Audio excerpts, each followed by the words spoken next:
자유한국당 얘기 해보기 위해서 이성우 평론가님 모십니다.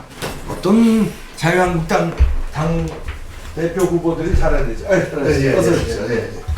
어떤 분이 전당대회에서 잘했고 오늘 토론회에서 잘했는지 1, 2, 3등을 한번 매겨보도록 하겠습니다. 오늘 토론회 보셨나요? 예, 보셨어요? 쭉 봤고요. 네. 어제 또 합동유세 있었죠. 합동유세. 충청 호남권. 네, 충청 호남권. 있었죠. 예. 어제 합동유세의 느낌부터 좀 분석을 해주시죠. 어제 합동유세에서는 그동안에 이제 물론 했던 얘기들 이제 세 후보가 네. 다 했죠. 이제 호응도를 볼 때는 어쨌든 호응도. 호응도. 예. 호응도를 볼 때는 네. 역시 김진태 후보는 아주 뭐 열렬한 지지자들이 많습니다. 많아서 거기 김진태 의원 팬들이 많이 몰려갔다고 그래요. 대단히 많고 그다음에 그다음에 아주 열기가 뜨겁고 그리고 김진태 후보는 제가 보니까 연설문 원고를 보지 않고 하더군요. 그러니까 하는데 뭐 아주 가장 그 자연스럽고 열렬하게 잘 해내더라고요. 연설은 김진태 의원은 제일 잘했어요? 그러니까 내용을 떠나서 연설이라는 건 물론 내용도 좋아야 되지만 관객들이 호응을 해줘야 되거든요. 그 호응들을 이끌어내는 그런 어떤 정치인의 자질을 가지고 있다 이런 생각을. 그것도 카우보이 모자 카우보이 모자를 딱 쓰고 나오고 퍼포먼스도 역시 제대로 하고. 그래서 전반적인 호응도는 김진태 후보가 굉장히 높았고 저는 이제 그 5.18 때문에 당에서 뭐 이제 좀 일단 뭐 유보적인 조건 하에 뭐 이 좀 조치도 약간 나오고 그랬지 않습니까?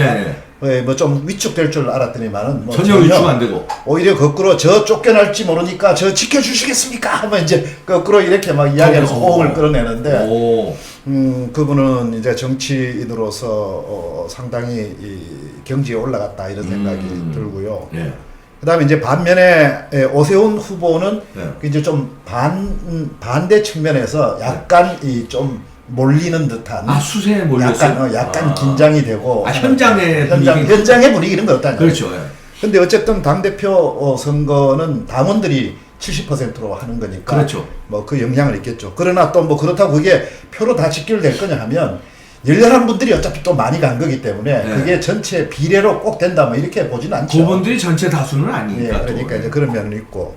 그 다음에 이제 황교안 후보는 아주 해야 될 얘기를 또박또박 하고, 그 다음에 이제 톤이 정치인 톤으로 좀 이제 변하긴 변했더라고요. 국무총리로서 이렇게 연설문 낭독하는 것보다는 톤이 높아지고 좀 호응 더 끌어주는 이제 그런 스킬도 나오고 하는데 아직은 조금 더 가야지. 뭐 팔도 걷어붙이면서 이렇게 하는 게 나오고 연설할 때 이 퍼포먼스가 어떻게 너무 좀 약간 얌전했다, 점잖았다. 상대적으로 옛날 총리 때보다는 많이 나아졌지만 지금 김진태나 오세훈보다는 좀 점잖했다. 특히 김진태보다는 조금 그렇다. 그러나 이제 안정감이 있고 내용이 튼튼하니까. 내용은 좋았습니까, 황교안 총리가? 황교안 총리가 다룰 내용들은 다 다뤘죠. 빅텐트론 이야기도 하고요. 전체 통합해서 가야 된다라는 이야기들을 그리고 이제 문정권의 문제들 뭐 이런 것들 다 지적을 하고 거듭 이야기하는데 이분은 말로만 그러는 건 아닌 것 같더라고요. 뭐 목숨 건다는 이야기를 했지 않습니까?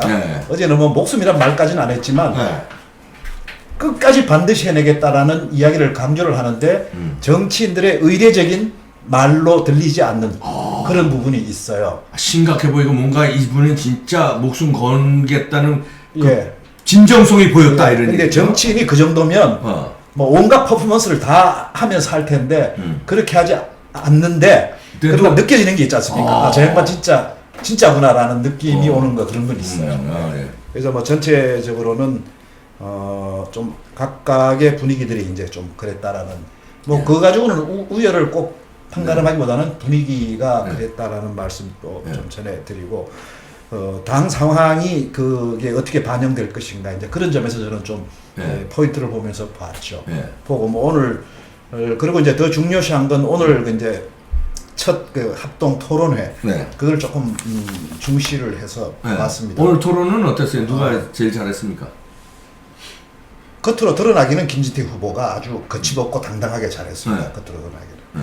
그러나 이 내용면이라든지 전반적으로 앞으로 이 보수 우파 자유한국당을 끌고 갈 리더로서는 누구냐라고 한다면 그래도 역시 황교안이구나. 그런 어떤 그걸 보여줬다. 이런 안정감하고 중요한 얘기 꼭 해야 될 이야기는 아주 분명하게 딱딱 해내고 있는 이런 것들. 그리고 상대방에 대한 네거티브를 전혀 하지 않았다라는 것. 황교안 총리는. 예. 그 부분은 확실하게 가져가고 있고 오히려 뭐 상대 후보에 대해서 이제 오세훈 후보가 이 빅텐트론 황교안 총리의 빅텐트론에 대해서 구체적인 방법론이 뭐냐라고 물으니까 네. 이건 저 혼자 하는 게 아니다. 다 같이 하는 것이다. 오세훈 후보도 해달라. 이렇게 오히려 상대 역할이 크다. 뭐 이렇게 오히려 이런 식의 이야기를 하는 게 여유가 있네. 예. 그런 점에서는 좀 오히려 좀 이 점수를 딸 수 있고. 다만 이제 구체적인 방법론까지는 아직은 다 안 나오는데 그게 뭐 차차차차 나오리라고는 그렇죠. 보지만 그 내용이 구체적으로는 안 나왔다라는 이야기 하나, 빅텐트론 뭐 그런 것들이 하나 있습니다. 그리고 당 체질을 확실하게 바꿔야 된다. 기존의 기존의 이 당의 여러 가지 구조라든지 사람들로서는 되지 않는다. 완전히 새로운 리더십, 패러다임을 완전히 바꾸고 체질을 바꿔야 된다라고 이야기를 했는데 그건 필요성이고 당위성이고요. 그럼 구체적으로 그것이 어떤 내용으로 어떤 구체화된 내용들이 있느냐라는 것까지는 안 나왔는데 네. 이제 앞으로 그런 부분도 상당히 주목이 되죠. 뭐 그러면 1, 2, 3등을 그러니까 어저께 전당대회와 오늘 토론회까지 거기까지 본 걸로 누가 선방했냐 이걸로 1, 2, 3등을 매겨주시죠. 그거 두 가지로 보면 뭐 굳이 선방이라고 한다면 아무래도 1위 후보가 황교안 후보니까 이리저리 좀 약간 공세적인 질문이 들어가긴 했죠. 그러나 이제 그거를 잘 막았다. 그걸 꼭 뭐 막는 분위기는 아니었어요. 왜냐하면 뭐 황교안 후보가 특히 뭐 무슨 진짜 비리가 있다든지 뭐 좀 부족한 면이 보인다든지 꼭 그런 거가 없는 상태이기 때문에 그걸 꼭 방어했다고 표현할 수는 없지만 어쨌든 그런 어떤 이 질문들에 대해서 또박또박 했기 때문에 뭐 일종의 선방이라면 선방이라고 할 수 있겠네요. 왜 1위 앞서가는 후보 그동안에 논란이 많았잖아요. 황교안 총리는 너무 이제 늘 공만 해왔기 때문에 늘 공무원만 해왔기 때문에 이런 토론이라든지 이런 전당대회 가면은 난타를 당해서 뭐 휘청거릴 것이다 이런 예상들이 많았는데 그거에 비해서는 선방을 한 거네요. 전혀 흔들리지 않았고 전혀 흔들린 거라든지 전혀 뭐 당황했다든지 이런 게 전혀 보이지는 않았어요. 그럼 선방한 거네요. 예, 그래서 전체적으로 볼 때는 1등 황교안, 1등 황교안, 2등 김진태, 2등 김진태, 예. 3등 오세훈. 오세훈.